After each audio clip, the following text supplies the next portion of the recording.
உங்க ஐயாவோட டைலாக் ஒன்று சொல்லிடுறேன். அது என்ன? சொல்லுங்க சொல்லுங்க. நீங்க சொல்லுங்க. ஆன்மா வணக்கம். ஆன்மா வணக்கம் சாமி. சத்திய வார்த்தை. ஓ சரி சரி சரிங்க. ஆன்மா வணக்கங்கிறது சத்திய வாக்குங்கிறீங்களா? ஆமா. இல்லாம அதில் ஒரு பெரிய ஆள். அதாவது உயிரும் உயிரும் வணங்குவதெல்லாம் மேட்டர் இல்லை.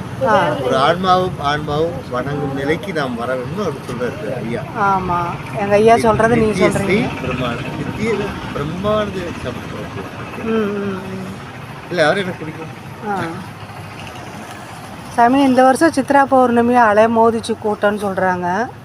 இதுக்கெல்லாம் ஐயோ இல்லைம்மா, நான் வந்து இப்படி சேரில் இப்படி உட்காந்துருந்தேன். எப்பயுமே கொஞ்சம் டைம் ஆனதுக்கப்புறம் ஏஞ்சி போய் என்னோட பெட்டில் போய் தூங்கிடுவேன். இன்னைக்கு என்னோட வண்டியை மூவ் பண்ணி என்னோட பெட்டுக்கு போக முடியல, அவ்வளோ கூட்டம். அங்கே படுத்துட்டாங்க, தூங்கிட்டாங்க. சரி நம்மளும் வண்டியிலே தூங்கலான்னு தூங்கி ஏஞ்சி நான் வந்து அப்படி முழிச்சு பார்க்குறேன். எல்லாரும் என்னை சுற்றி நிற்கிறாங்க. ஏன்னா அவ்வளோ பெரிய சாமியார் ஆகிட்டோம்.